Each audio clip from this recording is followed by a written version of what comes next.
আচ্ছা বন্ধুরা, কখনো কি এমন হয়েছে যে যাকে আপনি সবথেকে বেশি গুরুত্ব দিতেন, যার সাথে আপনার দিন শুরু আর রাত শেষ হতো, সেই মানুষটি হঠাৎ করেই কেমন জানি অচেনা হয়ে গেল?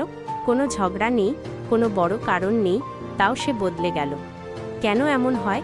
আজকের ভিডিওতে আমি 3টি মনস্তাত্ত্বিক কারণ বলবো, যা শুনলে আপনি বুঝতে পারবেন ভুলটা আপনার ছিল নাকি তার। 1. প্রয়োজনের চেয়ে বেশি গুরুত্ব। আমরা অনেক সময় কাউকে ভালোবেসে আমাদের জীবনের কেন্দ্রবিন্দু বানিয়ে ফেলি। তাকে এত বেশি সময় আর গুরুত্ব দেই যে সে আপনার মূল্যের চেয়ে আপনার উপস্থিতিকে টেকেন ফর গ্রান্টেড বা সস্তা মনে করতে শুরু করে।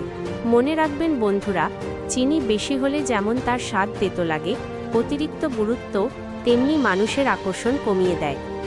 2. নতুন কেউ আগমন। বন্ধুরা, এই ডিজিটাল যুগে মানুষের জীবনে অপশন অনেক বেড়ে গেছে। অনেক সময় নতুন কোনো মানুষের উপস্থিতি বা সাময়িক মোহ আপনার গুরুত্ব তার কাছে কমিয়ে দেয়। সে তখন আপনার ভুলগুলো খুঁজতে শুরু করে, যাতে সে নিজেকে নির্দোষ প্রমাণ করে দূরে সরে যেতে পারে। 3. অনুভূতির পরিবর্তন। সবশেষে যে তিতকুটে সত্যটি আপনাকে মানতে হবে তা হলো অনুভূতির পরিবর্তন। অনেক সময় মানুষ শুরুতে আবেগে ভেসে আসে, কিন্তু সময় গড়ানোর সাথে সাথে যখন সেই উত্তেজনা কমে যায়, তখন সে হাঁপিয়ে ওঠে।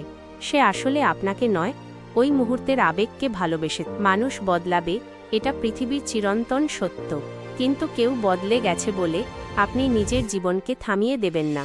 নিজেকে এতটাই মূল্যবান করে গড়ে তুলুন যাতে যে বদলে গেছে সে একদিন আপনার অভাব অনুভব করে। আপনার জীবনেও কি এমন কেউ আছে যে হঠাৎ বদলে গেছে? কমেন্টে আপনার গল্প আমাদের জানান। মানুষ বদলায় না, শুধু তাদের প্রয়োজন ফুরিয়ে গেলে মুখোশটা খুলে যায়।